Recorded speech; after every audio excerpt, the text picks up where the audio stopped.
जनता की बात, जनता के साथ। शहरातील अंबिकानगर परिसरात 25 ऑक्टोबर 2025 रोजी मध्यरात्री 2 ते 2:30 वाजेच्या सुमारास दरोडेखोरांनी गॅस कटरच्या सहाय्याने एसबीआय बँकेचे एटीएम फोडून लाखो रुपयांची रोकड लंपास केल्याची धक्कादायक घटना घडली आहे। पोलिसांनी तात्काळ पाठलाग केला असता दरोडेखोर आणि पोलिसांमध्ये थरारक चकमक झाल्याचं समजतंय। मिळालेल्या माहितीनुसार शनिवारी पहाटे 2 वाजेच्या सुमारास अल्टो कारमधून आलेल्या 4 अज्ञात व्यक्तींनी अंबिकानगर येथील एसबीआय एटीएमवर धाड टाकली।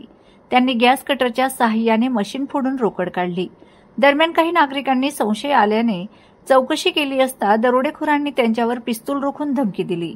नागरिकांनी तात्काळ पोलिसांना माहिती दिल्यानंतर शहर पोलिसांनी घटनास्थळी धाव घेत बिजासन घाट परिसरापर्यंत संशयितांचा पाठलाग केला।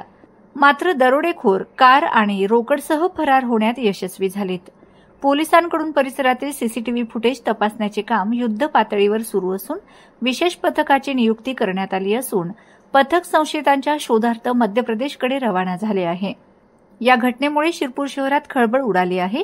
घटनेची माहिती मिळताच जिल्हा पोलीस अधीक्षक श्रीकांत धिवरे, एलसीबीचे पोलीस निरीक्षक श्रीराम पवार, उपविभागीय पोलीस अधिकारी सुनील गोसावी, शहर पोलीस ठाण्याचे पोलीस निरीक्षक किशोर कुमार परदेशी यांनी पाहणी करीत फॉरेन्सिक व डॉग स्क्वॉडला पाचारण करण्यात आले।